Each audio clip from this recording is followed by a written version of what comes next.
నాకు అంత మర్యాద లేదు రేవంత్ రెడ్డి అంటే. చాలా మర్యాదగా ముఖ్యమంత్రి గారు రేవంత్ రెడ్డి గారు అని చాలా పెద్ద మాటలు మాట్లాడినరు. మర్యాద ఎవరికి ఇవ్వాలంటే మర్యాద ఉన్నోనికి ఇవ్వాలి. మర్యాద కొద్దిగా మానము సిగ్గు శరము ఉన్నోనికి ఇవ్వాలి. ఈయనకి ఏమీ లేవు. కాబట్టి ఎటువంటి మనిషికి జర వెనకకెళ్ళి నిలబెట్టకూడతాను. మీ ఫోటోలో పిచ్చి పాడుగా నాకు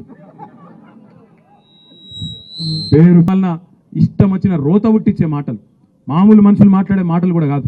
ఇడిసిపెట్టాం ముఖ్యమంత్రి, నీ గబ్బు మాటలకు, నీ మంత్రుల చెడ్డ మాటలకు చూస్తా ఊరుకున్నాం. చాలా రోజులు 4-5 ఏళ్ళు ఇష్టం వచ్చినట్టు పిచ్చోన్లే కొరినా ఊకున్నాం. కానీ అలా బాధ్యతలో ఉన్నావు, ఇక నుంచి వదిలిపెట్టాం. ఆల్రెడీ నేను పరువు నష్టం దావా వేసినా, ముఖ్యమంత్రి మీద కూడా తొందరలోనే పరువు నష్టం దావా వేస్తా. ముఖ్యమంత్రి మీద వేస్తా, నా మీద అడ్డగోలుగా మాట్లాడిన మంత్రి గారిని కూడా ఇడిచిపెట్టా. క్షమాపణ చెప్పేదాకా అటు క్రిమినల్ ఇటు సివిల్ డిఫమేషన్ 2 సూట్లు కూడా వేస్తా. వదిలిపెట్టా అనే మాట కూడా నేను విజ్ఞప్తి చేస్తా ఉన్నా. తప్పే చేయనప్పుడు ఎవరిని అయ్యకు కూడా భయపడం. ఏం చేసుకుంటావో చేసుకొని మోడీకే చెప్పినాం, ఈ చిట్టినాయుడు ఎంత మనకనే మాట నేను విజ్ఞప్తి చేస్తా ఉన్నా. మోడీకే చెప్పినాం, ఏం చేసుకుంటావో చేసుకోపోరా భయ, గీడంతా నాకు అర్థం కాదు. గింత తోడు ఏదో అడిమారి గుడి దెబ్బలు ఆయన పోయి కూర్చున్నాడు. అలా ఇక ఆవుతలేడు. ఇక ఆడికెళ్ళి నేనేందో పొడుగు అయిపోయినా పెద్దోన్న అయిపోయినా కూలగొడతా. మా సవితక్క కట 3 కొడుకులకు 3 బిల్డింగ్లు ఉన్నాయట. యాడునే చెప్పురాబాయ్, మేమే దగ్గరుండి కెమెరాలు పెట్టి మేమే కూలగొడతాం. ఫామ్ హౌజులు మా సవితక్క బిడ్డకు కూడా ఉందట. మరిగా అది కూడా చూపెడితే అది కూడా కూలగొడతాం. ఇంకొక మాట అంటున్నాం, ముఖ్యమంత్రి గారు మాట్లాడితే పేరు తీసుకుంటా కూలగొడతా అంటున్నావు. నీ ఇష్టం, మాకు అభ్యంతరం లేదు. కానీ దయచేసి నేను ఒక విజ్ఞప్తి ముఖ్యమంత్రి గారికి చేసేది, రేవంత్ రెడ్డి నీ కళ్ళు చల్లబడతాయి అనుకుంటే, మా దగ్గర ఉన్న బిల్డింగ్లకో వాటికో వీటికో కూలగొట్టినాకైనా నువ్వు శాంతిస్తావు అనుకుంటే బరాబర్ కూలగొట్టు.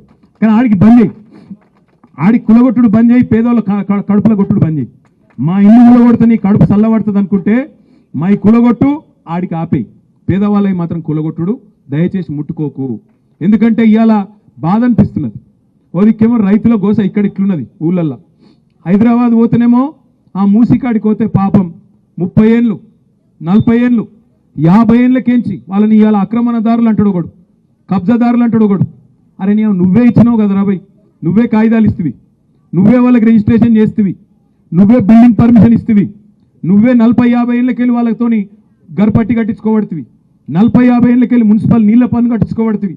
అన్ని పైసలు ఇన్ని రోజులు దొబ్బి తిన్నదేమో గవర్నమెంట్. ఇప్పుడేమో వాళ్ళు పేదవాళ్ళందరినీ పట్టుకొని ఇగో వీళ్ళు గరీబ్ గాళ్ళు, వీళ్ళకి ఏ దిక్కు లేదు, బుల్డోజర్ పంపిస్తా, కూలగొడతా, వీళ్ళు కబ్జాకోరులు, అది ఇదని మాట్లాడుతూ ఉన్నాడు.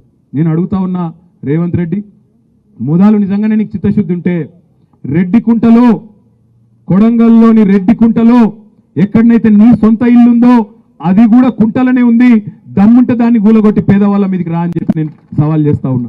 మీ అన్నగాడు తిరుపతి రెడ్డి, ఆయన ఇల్లు దుర్గం చెరువు FTL ఉంది, మొదలు దాన్ని కూలగొట్టు, దమ్ముంటే గివి కూలగొట్టు. నీకు అంతా ఇంకా కడుపు మంట చల్లారకపోతే మాకేమన్నా ఉంటే మాయి కూడా కూలగొట్టు, కానీ పేదవాళ్ళ ఇళ్ళ మీదకి పోకు అనే మాట నేను ఆయనకు విజ్ఞప్తి చేస్తా ఉన్నా.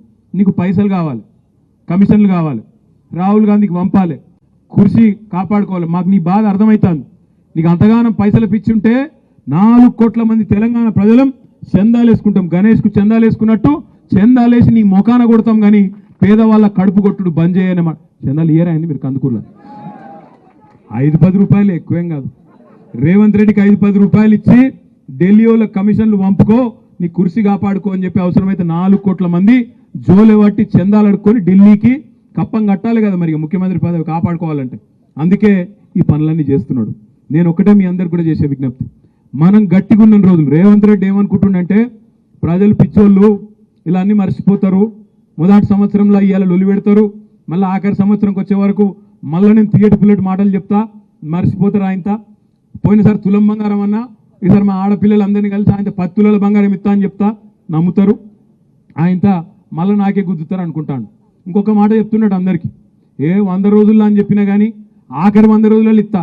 ఇప్పుడు ఏం తొందర ఉన్నది నాకు, ఆఖరి 100 రోజులలో ఇస్తేనే ఓటు గుర్తుపెట్టుకుంటారు. ఇప్పుడెందుకు ఇవ్వాలని మాట్లాడుతున్నాడు. నేను ఒక్కటే మీ అందరికి విజ్ఞప్తి చేసేది, మా ఆడబిడ్డలకు ముఖ్యంగా తారీఖు రాసి పెట్టుకోండి.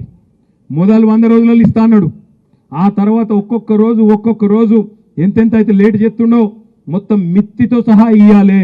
ఒక్కొక్కరికి ఎంత బాకీ ఉన్నాడో రాసుకోండి. ముసలోళ్ళకి ఎన్ని వేలు బాకీ ఉన్నాడు, ఆడపిల్లలకి ఎన్ని తులాల బంగారం బాకీ ఉన్నాడు, రైతులకు రైతు బంధు ఎంత బకాయి ఉన్నాడు, ఇంకా ఇంకా ఎవలోకి ఏమేమి బకాయి ఉన్నాడో రాసి పెట్టుకోండి. మొదలు పెట్టిన రోజు అడగాలి ముఖ్యమంత్రిని, ఏమయ్యా మరి 100 రోజుల్లో మొదలు పెడతా అన్నావు, ఇన్ని రోజులకు ఇంకా ఏం దిక్కు లేదు, అతి లేదు, గతి లేదు, ఏం